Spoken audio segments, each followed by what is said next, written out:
Most people are doing one of three things with their fitness right now, and they don't even realize it. They're either going through the motions, training a bit, eating all right, but not really getting anywhere and kind of just doing it for the sake of it. Or the whole fitness journey revolves around fat loss, because for most people, fitness and fat loss are pretty much the same thing. They're on it when they're losing weight, but that's the only time they feel like they're properly doing fitness. Or they're doing nothing at all. They've dropped off it completely and they're waiting for the right time to get back on it again. And the reason those three things happen is because nobody ever tells you fat loss is just a start. So in this video, I want to show you something that's completely changed the way I approach my own fitness and the way that I coach, which is that fitness isn't an on or off switch that's tied to fat loss. It's something you should be approaching in phases. And the people who get in good shape and stay there and actually enjoy it are more disciplined. They just know what phase they're in and what they're working towards. And once you start seeing fitness in this way, it becomes a lot more exciting and a lot more enjoyable, because you push towards a goal when you're meant to be pushing, you relax when you're meant to relax without feeling guilty for it, and it stops you just coasting or going through the motions, which actually makes fitness feel a bit shit. Now, I've called this 4 phases of fitness, but if I'm honest,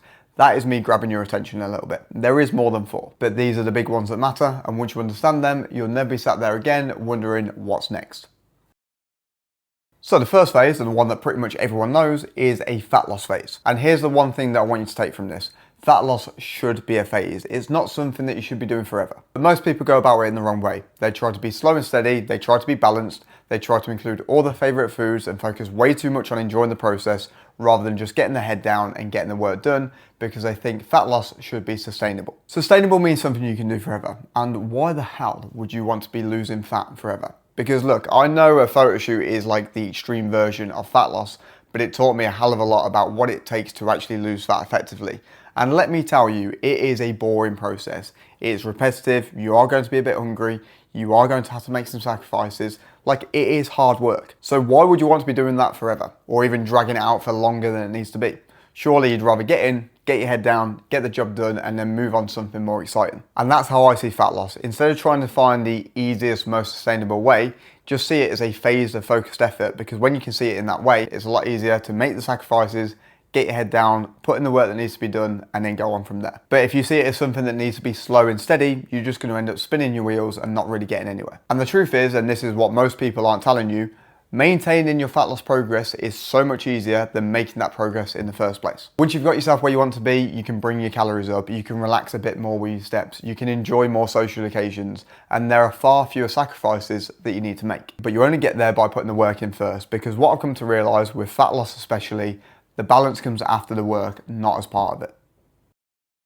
And once the fat loss phase is done, coming out of it matters just as much as the phase itself. You don't just stop dead and add all the calories back in, you ease out of it gradually. And this is called a reverse diet. When you've been dieting for a while, your hunger is going to spike and your energy is going to drop. And if you come out of a diet, stop all your activity and then start eating like an idiot, you're going to undo a lot of that progress. And this is where people get fat loss wrong, because they see the aggressive approach of a phase approach as a wrong thing, because they don't come out of it in the right way. A reverse diet is where we bring your calories back up gradually, so you hold on to your progress whilst allowing hunger to calm down and maintaining all the habits that you've just built. The way that I explain it to clients is that fat loss is a bit like driving down a tunnel to grab something, and you want to get there as quickly as possible. But then once you've got that thing, you've achieved that goal, you want to reverse out of it. But you wouldn't just slam your foot down and hope for the best, because you'd probably smash up your car. Instead, you want to reverse out with a bit of caution and some control. And that's what a reverse diet is. It's a controlled way out, so you protect the thing you've just worked for. So you come through a fat loss phase, you've done the reverse diet, you're leaner, you're lighter, and you look a lot better. But this is where most people stop. But actually, this is where things get a lot more fun and a lot more exciting. And this is probably my favorite part of this whole fitness thing, a performance phase. Because here's the thing, fitness isn't just about how you look. Yeah, a lot of us get into fitness because we want to improve how we look, and we want the knock-on effect of confidence and self-esteem that comes with that. But one of the best parts of fitness is about seeing what your body can actually do, not just how it looks. And that's what a performance phase is all about, setting goals based off what your body can do, and then spending weeks and months working towards that. For me, that's been running. Set a silly goal of running a marathon in 2024, and that really got me into running, and I've loved it ever since. And then recently I've ran a sub 90 half marathon. And every single time I've chased down a performance goal, whether that's running, improving a lift in the gym, improving my performance in a chosen sport, or whatever it is, I've loved fitness so much more. I've loved my training, I've loved my routine so much more than when I'm just chasing down fat loss. And there's actually a reason why chasing down a goal like this makes you feel so good, and it all comes down to dopamine. Dopamine is a chemical in your brain that is responsible for drive and motivation, and it's what pushes you to do difficult things and leaves you feeling good when you do, or makes you feel good whilst you're doing that difficult thing. But here's a bit that most people get wrong. They think you only get that hit of dopamine when you actually achieve something, when actually it's the chase of the goal itself that gives you most of it. The working towards it, the ticking the boxes each week, the getting up and going for a fucking run in the rain when you really don't want to, and then the good feeling that you get from that. So when you've got a goal that you're working towards, and this doesn't just need to be fitness, but any goal in general, your brain is going to reward you as you start working towards it. And that's where a lot of drive and motivation comes from, and this spills over into every other aspect of your life, not just your fitness stuff. But a performance-based goal doesn't need to be running. That's just my thing. It could be a high rocks. It could be getting properly strong in the gym and chasing down a certain number on a certain lift. It could be climbing a mountain and wanting to train for that. It just needs to be something you can measure, something you can work towards, and something that gives you a purpose for your training beyond what you see in the mirror. And here's the thing that ties it back to fat loss. All the work that you put in to lose that weight will actually make you better at the performance-based goals that you might be aiming for. Because when you're leaner, you're more athletic. And when it comes to strength to body weight ratio, you're effectively stronger too. So the phases kind of feed into each other. And honestly, and I can't stress this enough, this is the kind of phase that allows fitness to become a lifestyle, not something that you do for a couple of weeks and then drop off.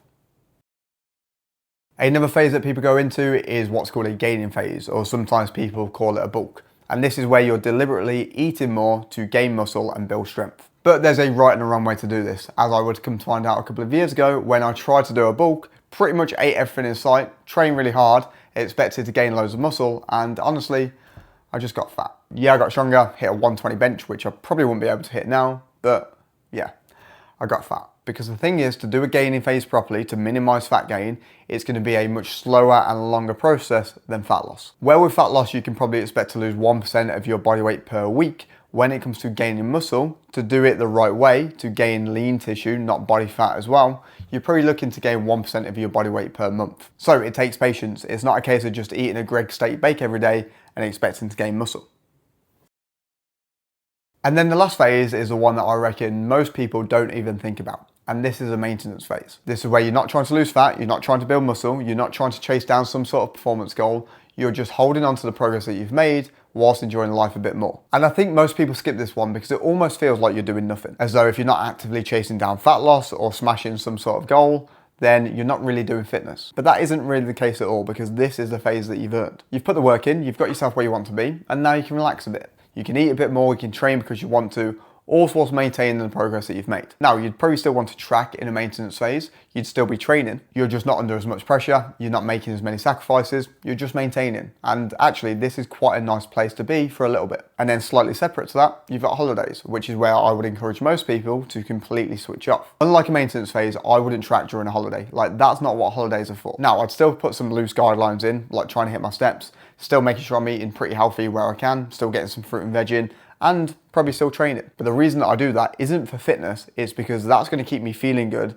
and actually allow me to enjoy the holiday a whole lot more, which is the main point of a holiday, to relax and to enjoy yourself. And then if you come back a little worse off and you've gave yourself a little bit of work to do, honestly, it's not the end of the world. Of course, relaxing and enjoying it is a big difference from just not moving for 2 weeks and putting an all-inclusive out of business. But if you've built good habits before you went away anyway, a lot of them are going to carry through without you even trying. And this is where it all comes back to what I said earlier. Balance comes after the work, not as part of it. You do the hard focus phases, the fat loss, the gaining phases, the performance phases, and then you actually get to switch off and enjoy it because you've actually earned it. Now, what I will say is the maintenance phases and holidays are meant to be temporary. What can happen to a lot of people is they ease off, it feels nice, and then weeks of maintenance turn into months of coasting. So just be mindful of that. Enjoy these phases, enjoy the maintenance phases, enjoy the holidays, but always have an idea in the back of your head of what you're working to next. So that is the 4 big phases: fat loss, performance, gaining, and maintenance. And like I said at the start, there are more than 4, but they are the big ones that really matter. And the reverse diet, that matters a lot, and the holidays. But the whole point of looking at fitness in this way is that you've pretty much always got something to work towards, or when you're relaxing,